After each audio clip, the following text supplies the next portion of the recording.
Hey, everybody.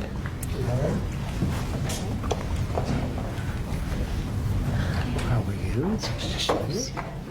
Nice to see you. Hi. Good-looking people. Good-looking group of people, huh? Mr. John over there with the whole crew. Hi. Congratulations. Well, thank you very much, everybody. This is a very important day. It's a day that we're delighted to swear in Dr. Mehmet Oz as the next administrator of the Centers for Medicine and Medicaid Services, which is a big deal. Congratulations to Dr. Oz and his beautiful wife, Lisa, and their friends and family on this really incredible achievement. Come a long way, huh? It's amazing.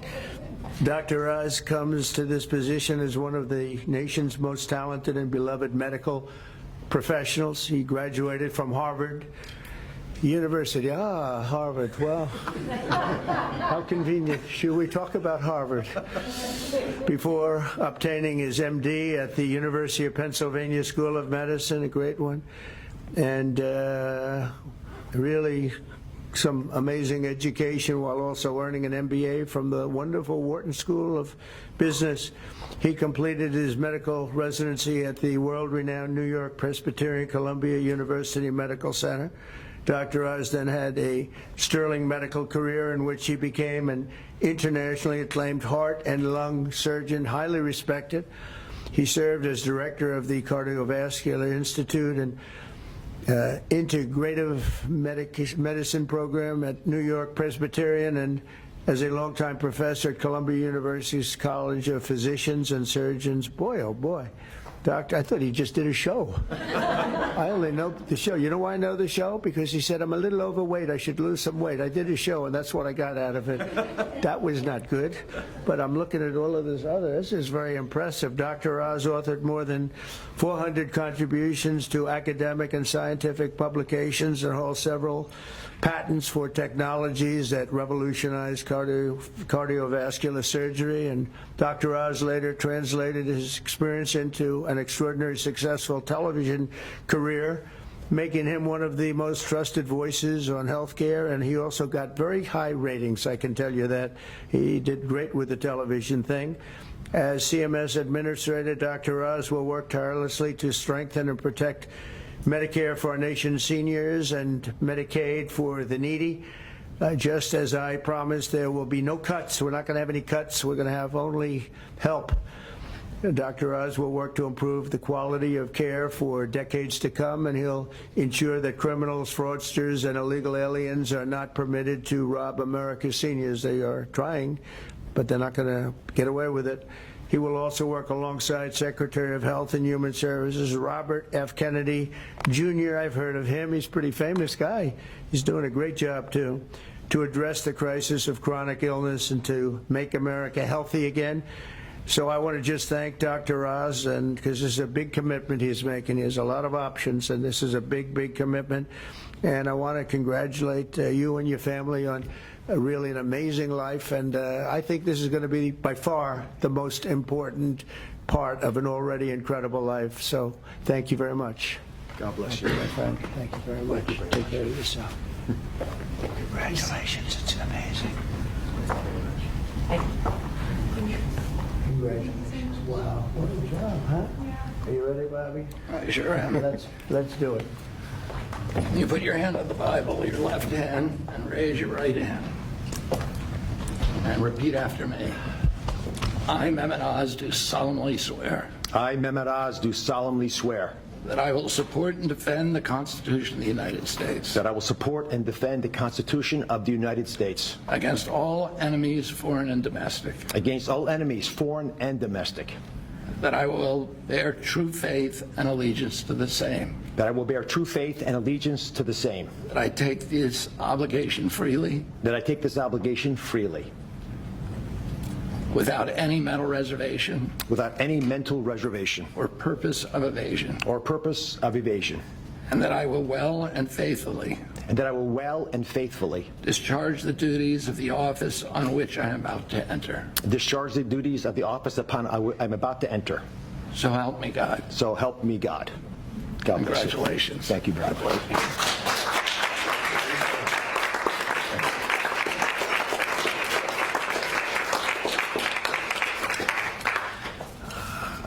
I've got to start off by thanking three people.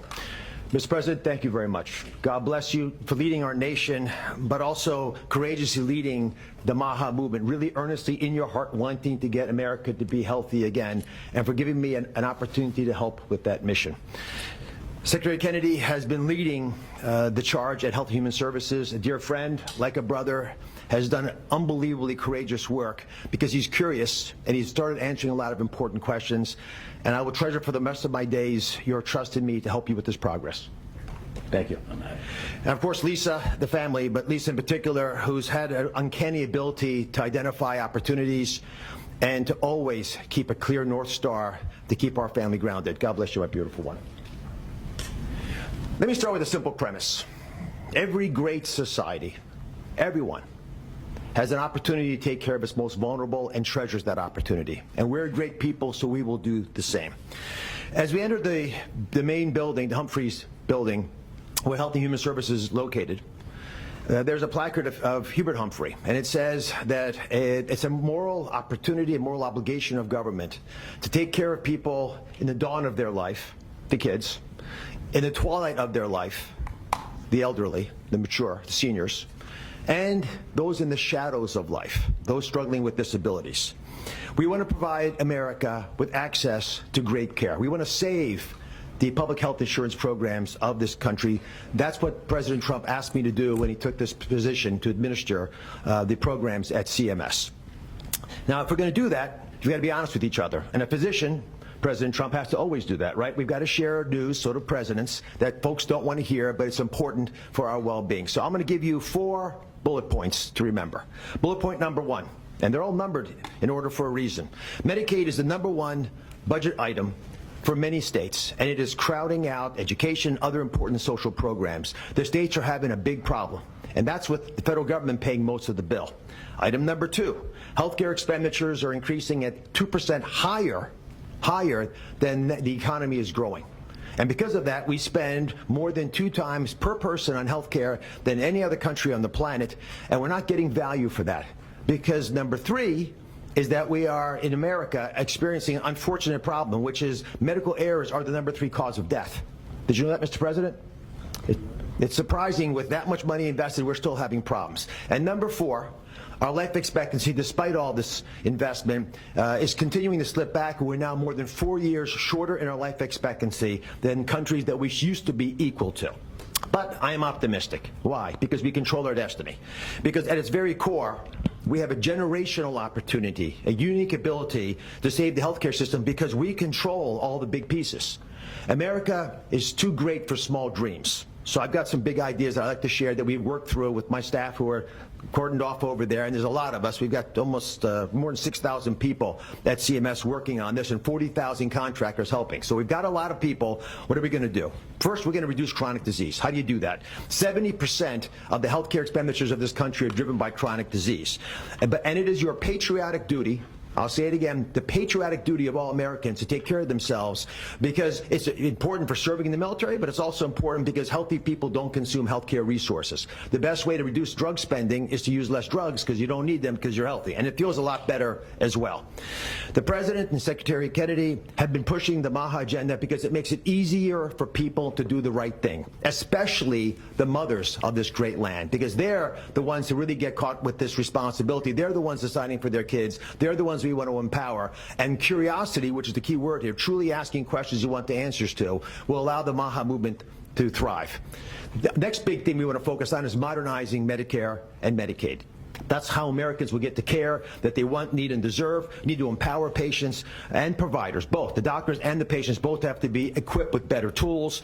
And the President is showing that he actually does love and cherish Medicare with all these executive orders, like the one on transparency, sir, that really helps us by making sure people are equipped with information. So you shine a light in the dark shadows where so much of the problems happen with the healthcare system. And remember, the most expensive care is bad quality care. That's what we want to stamp on.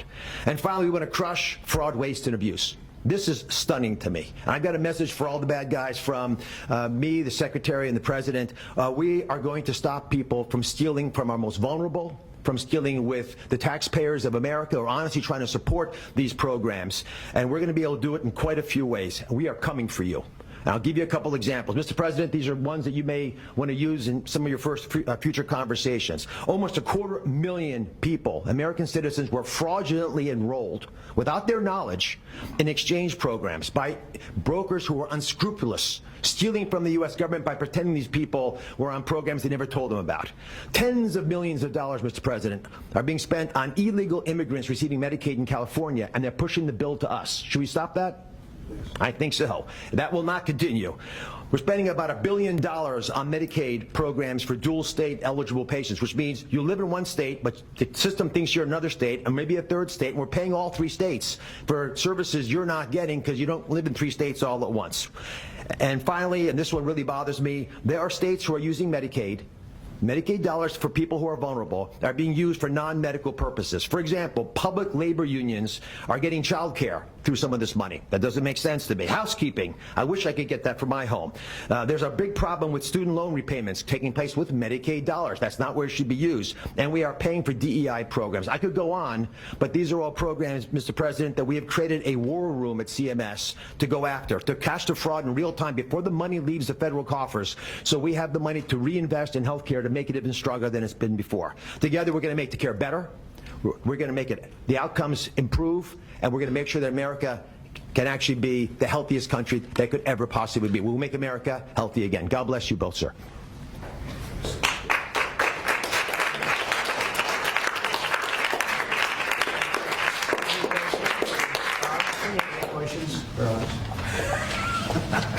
Okay. Mr. President, Secretary Rubio Secretary Rubio said that the U.S. will have to figure out whether a deal can be done between Russia and Ukraine in a matter of days, or you will just move on. Yeah, very shortly.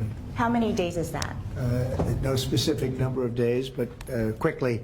We want to get it done. We're talking about here people dying, and we're talking about over there people are dying also, like on average 2,500 young people, soldiers.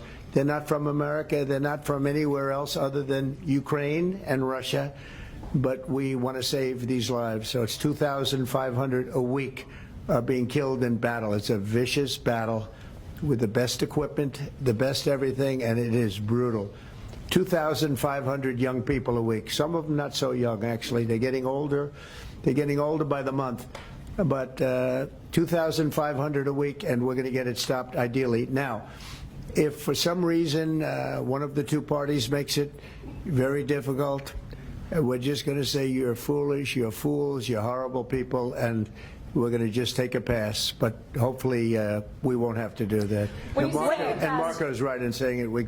We want to see it end. Think of it. Every day, a lot of people are being killed, as we talk about, as they play games. So we're not going to take that, and we'll see. I think we have a good chance of solving the problem, however. Yeah. What do you need to see?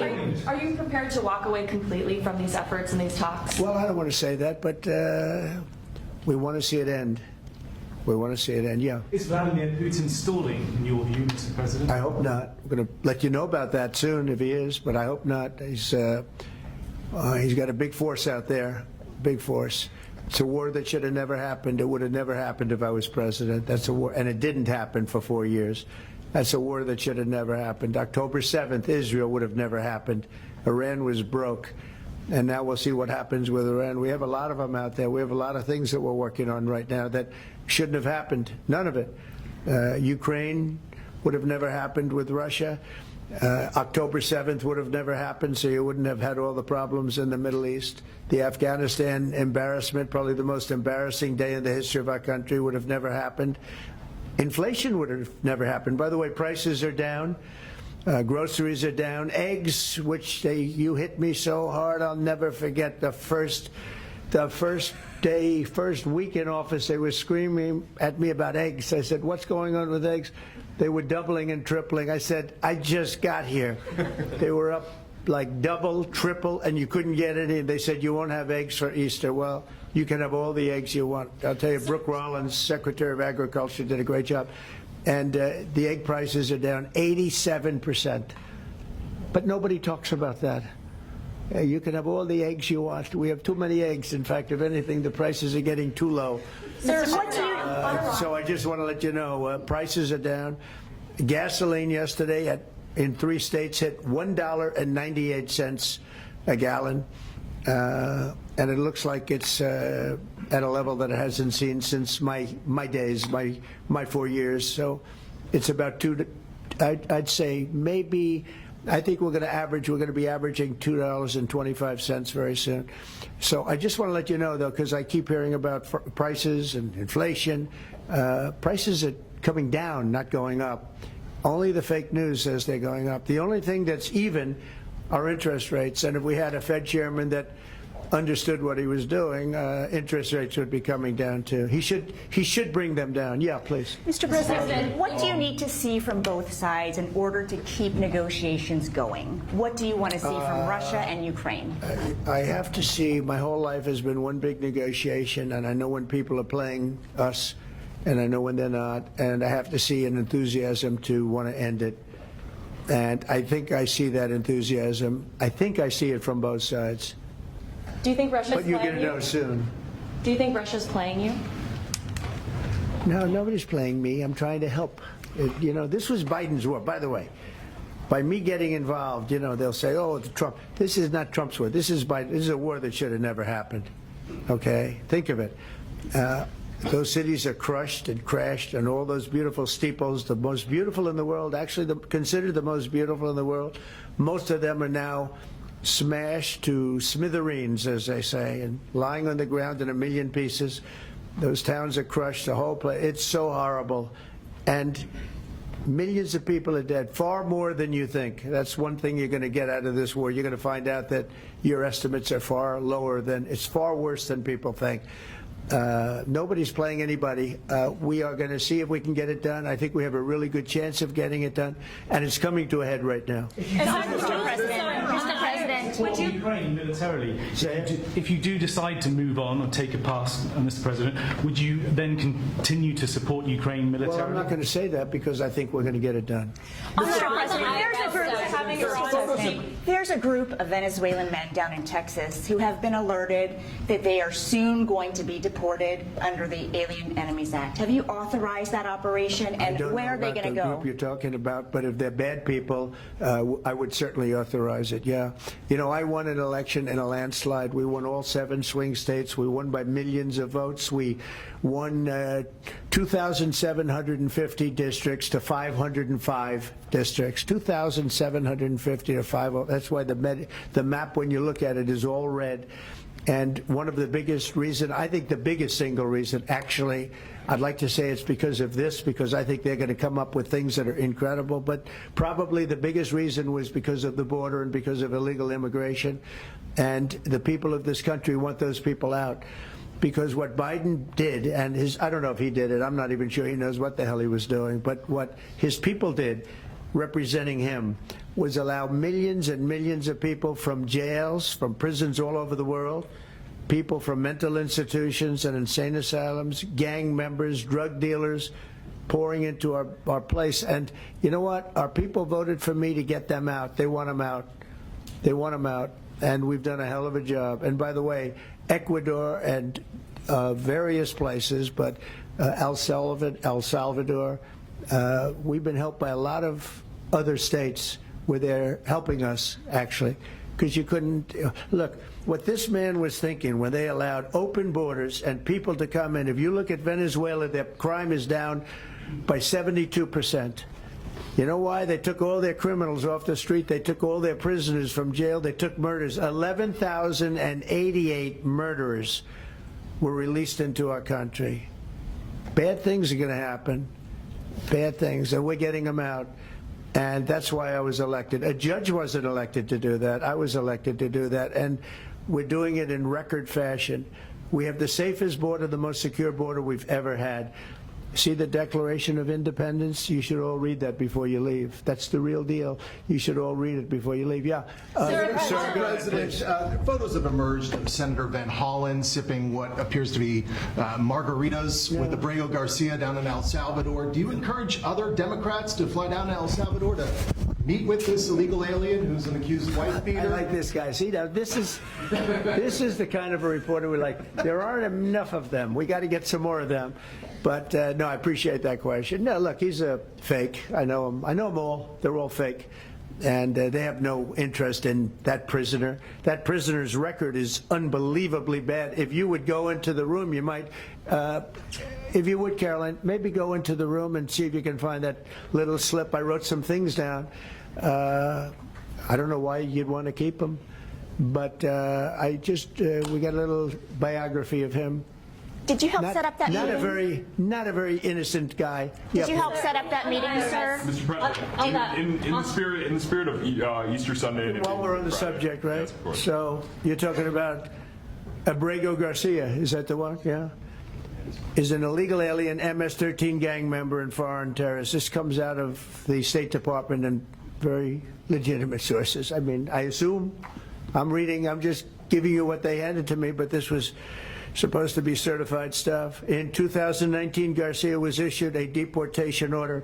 2 separate judges affirmed Garcia was a member of MS-13, which is a gang that may be even worse than Tren de Aragua, and maybe worse. They kill people with knives because it's more painful. Very famous for the knifing and killing of 2 young 16-year-old girls walking to school one day, and they sliced them up into little pieces and killed them. That's MS-13. And 2 separate judges affirmed Garcia was a member of MS-13. When Garcia was originally arrested, he was wearing a sweatshirt with rolls of money pouring out, an MS-13 gang symbol that he was driving with 2 other known violent MS-13 gang members, 2 of the most violent members that we know of in the MS-13 gang of thugs. In 2022, Garcia was stopped by the Tennessee Highway Patrol and was found to be transporting 7 people from Texas to Maryland, and he had no driver's license. He was driving violently. In 2020 and 2021, Garcia's wife filed for a protective order from him and said he was violent and abusive and really scary, including allegations that he punched and scratched her on the eye, left her bleeding after throwing her laptop on the floor at her, ripped her shirt, and ripped off her shorts. He then grabbed her arm, leaving very severe marks. Garcia's wife also wrote in court, "At this point, I am afraid to be close to him. I just don't want to be close. I have multiple photos and videos how violent he can be and all of the bruises that he's left on me." She just couldn't get anywhere near him. This is the man that the Democrats are wanting us to fly back from El Salvador to be a happily ensconced member of the USA family. Isn't it a shame? And by the way, I've been hit pretty hard by fake shows, fake news, MSDNC in particular, where they talk about how evil I am, that this man would be thrown out of our country. This man is according to certified statements that we get, is a very violent person. And they want this man to be brought back into our country where he can be free and to stay as a happily Maryland, they call him the Maryland man. He's a Maryland father. No, this is a violent person. Who they don't talk about is that wonderful angel mom who lost her daughter, who had 5 beautiful children, and she was killed violently. And, she spoke, and she spoke unbelievably. I saw it. And the fake news didn't pick it up. She spoke. She was in tears. She's devastated. Her life is, essentially, she's told me her life is like over. But there was I think no stories. Isn't that true? No stories. Yes, sir. 0 stories. It was the most emotional thing. Everybody that watched it, they couldn't believe it. The fake news refused to put it up. So it's very sad. And yet they talk about this guy like he's an angel. See the angel up there? They think he's like that, like a little Do you angel. Sir, encourage on other that, Democrats to visit? would you be open You to know, that's letting no impact. The Iran? way it's just like, look at it. No impact. It's just like unbalanced. Would you do that? Oh, go ahead. What I Sir, on Iran, would you be open to letting Iran keep some kind of civil nuclear program? No Or would impact the entire whatsoever. program need to be dismantled? I'm for stopping Iran very simply from having a nuclear weapon. They can't have a nuclear weapon. the I entire want program Iran dismantled? to be great and prosperous and terrific. I stopped them once they were broke and they didn't have any money for Hamas. They didn't have any money for Hezbollah. There wouldn't have been an October 7th disaster. They were broke. They had no money. And they weren't spending it to terrorist organizations because they had none. When Biden came in, he took all the sanctions off. China wasn't allowed to buy. I said, if you buy, because they're the biggest customer, I said, you buy 1 barrel of oil, just 1 barrel of oil from Iran, and you can't do business in the United States. And by the way, we have nice conversations going with China just to intercede, you know. It's like really very good. But Have you spoken with Iran, they can't have a nuclear weapon. And if they have a nuclear weapon, you'll all be very unhappy. You'll all be very unhappy Have you because spoken your to life, Who is leading your those life trade will be in talks? great danger. Yeah. President. Yeah. Press out. Thank you, press. Get out right now. Thank you, press.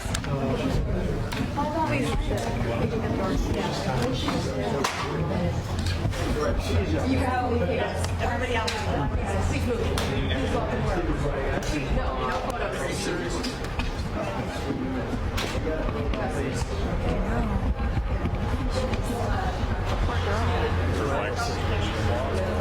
It's hard for kids.